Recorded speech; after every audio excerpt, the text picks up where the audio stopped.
What's going on, guys? It's Jimmy here, and welcome to our daily show where we discuss the fourth stimulus check update, the two new upcoming packages, part one, the physical infrastructure package, and part two, the next stimulus package that will be coming right after they pass part one, the physical infrastructure package. And the next stimulus package will be $3.5 trillion. They might be negotiating down a little bit on that, but remember, the next stimulus package will be passed through the reconciliation process, which basically means that the Democrats will be passing it completely on their own without the Republicans at all, without a single Republican vote in the House or the Senate. That is exactly how the third stimulus check package was passed, and is exactly how the next stimulus package is going to be passed as well. The Democrats have announced it as $3.5 trillion. They might negotiate it down a little bit because of Democratic senators like Kirsten Sinema and Joe Manchin. Dun, dun, dun. But mostly the Democrats only have to negotiate amongst themselves. And upon the final passage of Part One, the physical infrastructure package, which is between both the Republicans and the Democrats, they will then start voting on the first parts, the initial passaging of the next stimulus package, which is part two, the American Families Plan, the big $3.5 trillion package. I'm going to give you the latest details on that and everything going on with our country and Washington, D.C. in this video. If you're new to the channel, if you haven't subscribed yet, make sure to subscribe down below. It's completely free to do so. And remember that new videos come out here on our channel every single day at 10 a.m., 3 p.m., and 8 p.m. Eastern Standard Time. Okay, let's jump right in. Okay, first up, let's hear from the White House Labor Secretary on the infrastructure package, what's going on with that. And also, the report came back from the CBO, which is the Congressional Budget Office, on the scoring of the infrastructure package and how it's all going to be paid for. We'll hear from the White House Labor Secretary, and then I'll kind of explain what they're going to talk about. The CBO score came out today. That sometimes is a big event with legislation. Sometimes it's kind of what people expected. We've heard from a couple of Republicans saying that they will now vote against the bill because it's not fully paid for. But those same Republicans voted against even discussing the bill, so that doesn't sound like you've lost any votes yet. Do you expect this CBO score to cause a problem for the legislation in the Senate? I don't think ultimately it will. I think that, the investments that are being made in this country through this infrastructure bill will probably make up some of that potentially lost revenue as we move forward here. But I think at the end of the day that there's too much at stake for members of both parties to not see this bill go through.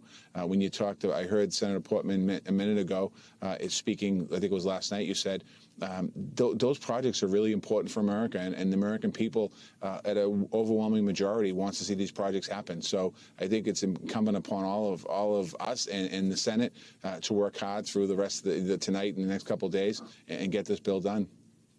When legislation like this has moved in the Senate and the House in the past, and there's never been legislation this big, but infrastructure legislation, the only cabinet secretary you tended to see around Capitol Hill pushing it was the Secretary of Transportation, because of all of this highway building and rail transportation, a lot of transportation issues in the bill. But President Biden created a team, including the Labor Secretary, yourself, and several other members of the cabinet to push this. How has that helped? How has that coordination, and in your particular case, the emphasis on labor, helped with this legislation? Well, I think it showed the commitment by the White House and the Biden-Harris administration to Congress, to the Senate, about the importance of passing this legislation. It also allows us the opportunity to go across America and talk about this. I've been to about 17, 18 states right now talking about this infrastructure bill and the importance of it and the magnitude that it can have in America. And I think that it's been good. And certainly when you have Secretary Raimondo from Commerce, Buttigieg from Transportation, Fudge from Housing, Granholm from Energy, Walsh from Labor, and the other cabinet secretaries, it touches all of us, and it touches our constituencies that we're responsible for in our cabinets. So a couple things here. When they pass this physical infrastructure package fully, it has to pass the Senate and then go to the House. But when they pass it and the president signs it, each state is going to get billions and billions of dollars for improving their state. Roads, bridges, getting rid of lead drinking water pipes that each state apparently still has, broadband infrastructure, and will literally create thousands of jobs in each state, all sorts of literally billions of dollars for each state for all sorts of different improvements. Also, the Congressional Budget Office came out and said that the package is not fully paid for, and we actually expected this. We had a Republican senator on the show that we showed his interview from a few days ago, and the Republican senator actually said this is that we actually expected the Congressional Budget Office to say this because he said that the package is not fully paid for, but a reasonable person would expect, because what they're doing is some kind of creative, what they'll call creative financing, because they're using money that the Congressional Budget Office really won't give them full credit for. For example, he mentioned one specific thing is that they're using the unemployment money. Remember, there's about 25 Republican governors that are opting out of the unemployment benefits, the $300 per week, and the extended unemployment benefits. So they're using that money that these Republican governors, there's like billions and billions and billions of dollars there that is not being used. So that money, there's a couple states, we've been covering that on the show, there's a couple states that the people are suing the governors and they have won. So that money's going to go back to the people. But the states that don't win, or the states that have not even started lawsuits, that money is not being spent.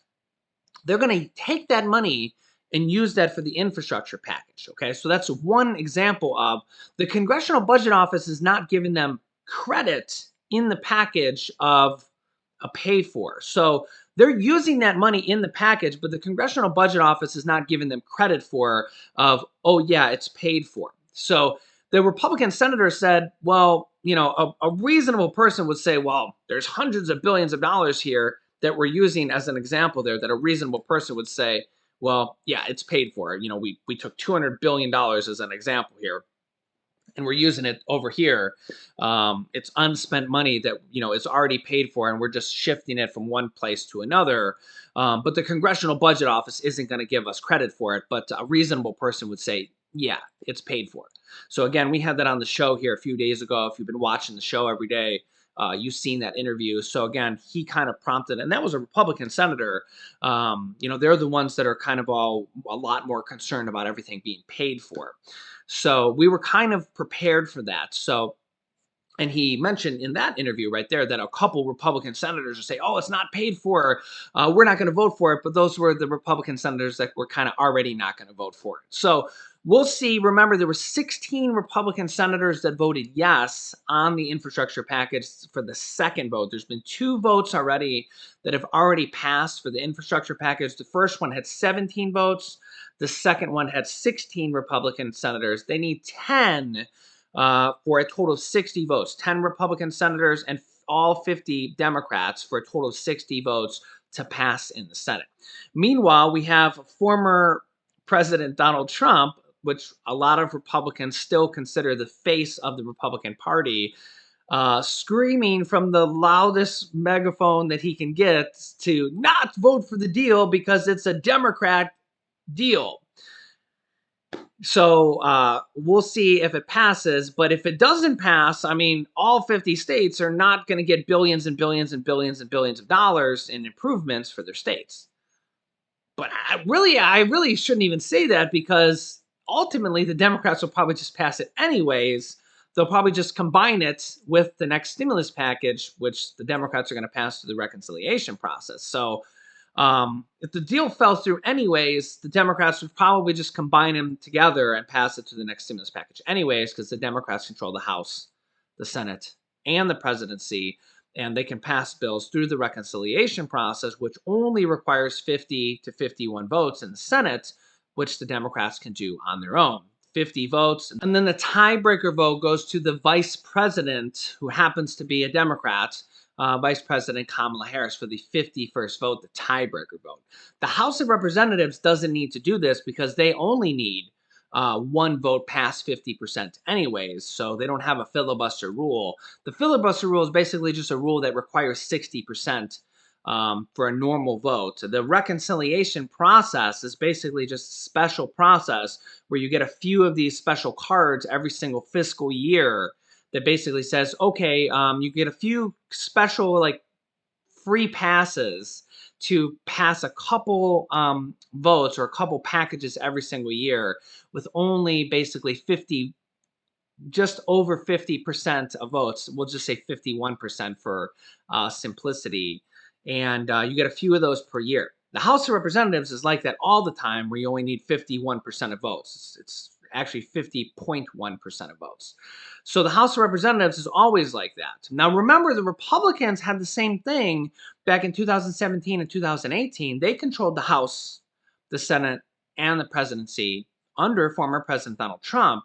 That's how they passed the 2017 Trump tax cuts. They controlled the House, the Senate, and the presidency. And in fact, former President Donald Trump wanted to get rid of the filibuster at that time as well. In fact, he was mad that Mitch McConnell didn't get rid of the filibuster at that time. A lot of Republicans wanted to get rid of the filibuster. They just weren't able to do it. At some point, they're going to get rid of the filibuster, whether it's the Republicans or the Democrats. Some point, probably in our lifetimes, they will get rid of the filibuster because it's a very restrictive rule in the Senate, forcing them to get 60% of votes. Okay, now Senate Majority Leader Chuck Schumer has, as you can see here on the screen, this article is as of today. Chuck Schumer has moved to shut down debate, which is the amendment process. So they have stopped the amendment process on the infrastructure bill in a key step moving towards the final vote on the infrastructure package. Okay, so this is really good news because, again, this infrastructure package is really good for America. It will improve our infrastructure. It'll improve our roads. It'll improve our bridges. It'll improve our infrastructure. It'll improve our lead drinking pipes, lead drinking water. Yeah, lead drinking pipes. Yeah, it's going to literally improve our infrastructure that we've actually fallen behind on many, many countries. I think we've fallen somewhere from like first in the world years ago to somewhere like 10th in the world because we haven't done infrastructure for many, many years, or done very little of it. And it's going to create thousands, maybe even hundreds of thousands of jobs over the course of the next 10 years. Okay. And once we pass part one, we then immediately move on to part two, the next stimulus package, the $3.5 trillion infrastructure package.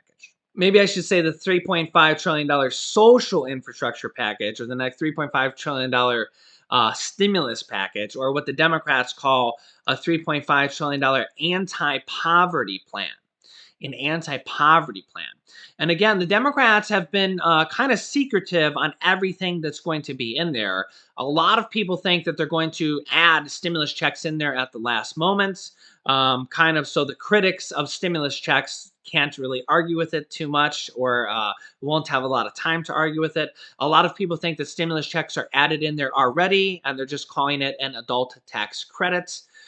Similar to the child tax credits, which are basically just monthly checks that they're sending out every single month to children to the tune of $250 to $300 per month, or $3,000 to $3,600 per year. I don't think that anybody is going to say no to an extra $3,000 to $3,600 per year if they do it for adults as well. They have said that there will be an adult tax credit in this next package.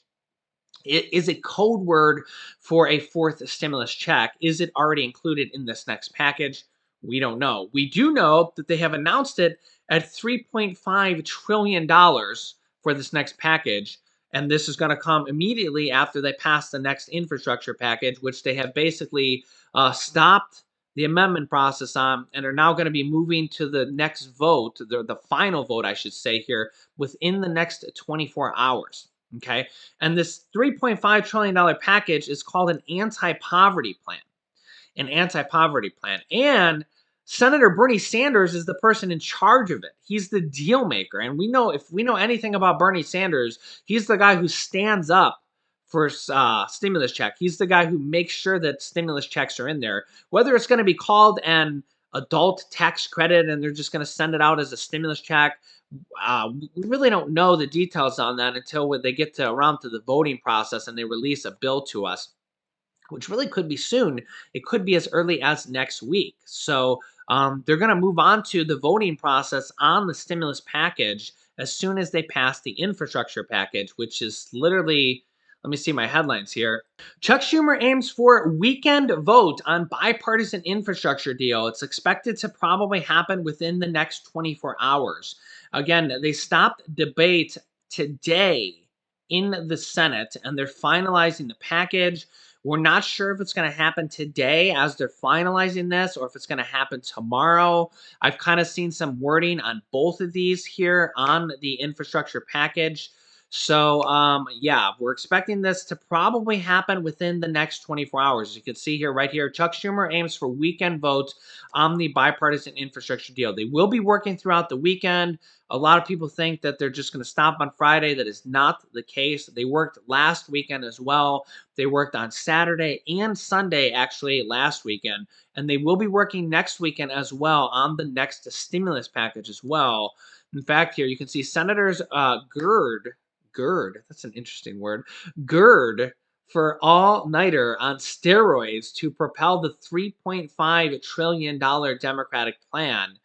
Republicans have held back on painful amendments to the bipartisan deal, saving their firepower for the Democratic spending plan. They said they said the same thing about the third stimulus check package. They were going to try to block it with all their might, but they weren't able to. They're not going to probably be able to block the next stimulus package, the fourth stimulus package either, because unfortunately or fortunately or however you want to say it, the Democrats have control of the House, the Senate, and the presidency, just like the Republicans did in 2017 and 2018. And as my father would say, what's good for the goose is good for the gander. And I'm not picking sides, Republican or Democrats. Republicans had their shot in 2017 and 2018 when they controlled the House, the Senate, the presidency, and they passed the 2017 Trump tax cuts, which did actually have a lot of good things for Americans. I'm not going to lie, because again, I'm not picking sides. I could care less because I'm not a Republican, I'm not a Democrat. They actually increased the child tax credit. So if you have children, you can thank Republicans. They increased the child tax credits checks from 1,000 to 2,000. They didn't have monthly checks. You got it on your tax returns. Okay. That's when Republicans had control of everything. Now the Democrats have control of everything, and they passed a third stimulus check package. So again, you could thank Democrats for that before you could thank Republicans. There was other tax cuts in the 2017 Trump tax cuts as well. So again, you can thank Republicans for that. The third stimulus check package, you can thank Democrats for that. So again, I don't care. You can thank either party for that. But the Democrats happen to be in control right now. So again, right now is when people need help. The Republicans are not going to vote for this next package. I don't know why. It's just Republicans versus Democrats and political parties, right? But right now is when people need help. We're in a pandemic right now. So if you need help right now, this is kind of what it is. So yeah, this next package, the Republicans are going to try to block it just like they did the last one. But they're going to pass it anyways. They're going to pass it anyways, just like they did the third stimulus check package. So, and we're going to see some dramatic headlines about Senator Joe Manchin and Kirsten Sinema. They're not sure about the details. We're going to have interviews on the show here about Joe Manchin and Kirsten Sinema. They're not sure about the details. Yeah, I mean, if you remember the third stimulus check package, we're going to see the same things. But honestly, I think there's going to be a lot of good things in here. I think we're going to see extra Medicare benefits for seniors. I think that we're going to see child tax credits extensions for children. If you have children, those are the best things ever. I think we're going to see adult tax credits for adults. Again, I don't know what that's going to be, but hopefully those are the best things ever. I think we're going to see a fourth stimulus check as well. I think the Democrats would be crazy to not include a fourth stimulus check. Whether that's going to be just disguised as the code word or the name of an adult tax credit. Remember, I know people get confused on this, but a stimulus check is actually the official IRS name for a stimulus check is an advanced refundable tax credit. Okay. You don't have to file taxes. You don't have to have earned income. But and remember, they send out stimulus checks to non-filers. Remember the non-filer tool and stuff like that? Yeah. So remember that stimulus checks are actually tax credits. They send them to you in advance and they're refundable. Whether you owe the IRS money or not, they send them to you anyways, and they send them to you in advance. You don't have to wait for your tax return unless you end up not getting your stimulus check. Then you can claim them on your tax return. So remember, when you hear tax credit, just think of a check. So they're saying that there's going to be an adult tax credit in this next package and a child tax credit in this next package. So again, just think check. So again, there's adult checks in this next package and child tax credits in the next package. So again, I think good, good. Okay, good, good. That's what I think. There's going to be a lot of things in this next package. There's going to be benefits for seniors with Medicare. Social Security benefits, I don't know. That might come in the next package because they're going to have this huge, big Medicare 2.0 benefits in this next package. That's going to be something that goes on forever. Forever. It's a lot of people say that it's going to be as big of a big deal as when they introduced Medicare. Okay, it's basically going to expand Medicare. They're calling it Medicare 2.0. It's basically like doubling Medicare. I don't have a lot of time to explain it all here. If you've been watching the show, you kind of know a lot about it. But it's basically as big as when they introduced Medicare. It's that big. Okay, these are going to be benefits that go on forever. It's not just like a one-time thing. It's not just like a one-time check. It's like benefits forever. So if you're not a senior yet, you'll benefit from them when you do become a senior. They're probably also going to lower the Medicare eligibility age to age 60. They're also going to probably have 2 years of free college, community college. They'll probably expand that later on and make it 4 years of free community college. There's also going to probably be 2 years of free preschool. Yeah, there's probably going to be other things in their anti-poverty plan like SNAP, WIC, and pandemic EBT benefits. There could be more rental assistance. There's probably going to be a lot of things in this package. Remember, when we think about a stimulus package, there's a lot more than just a stimulus check. Stimulus checks are great, don't get me wrong, but there's probably going to be a lot of different things in there. There could be internet assistance, SNAP assistance.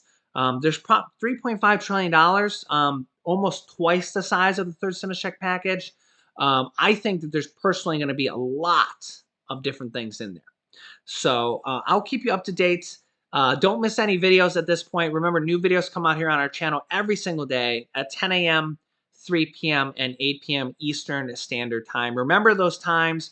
Make sure to subscribe down below so you don't miss out on new updates. It's completely free to do so. After subscribing, you can click the bell icon next to the subscribe button to all notifications. Click the bell and then click all notifications to get reminder notifications when we go live with new videos. Or remember those times, 10 a.m., 3 p.m., and 8 p.m. Eastern Standard Time. You can also share this video down below. There's a share button, so you can share the link with your friends and family, because most people don't even know that there's another stimulus check program or another stimulus package with all these different things coming out. Most people don't even know that. But yeah, there is, and it's the largest stimulus package yet to date. So I will keep you up to date with everything. You can click this top video here to watch my newest stimulus check video next. And this video is how President Biden wants to raise Social Security benefits. So click on one of those videos next. Thanks, guys, and I will see you in the next video.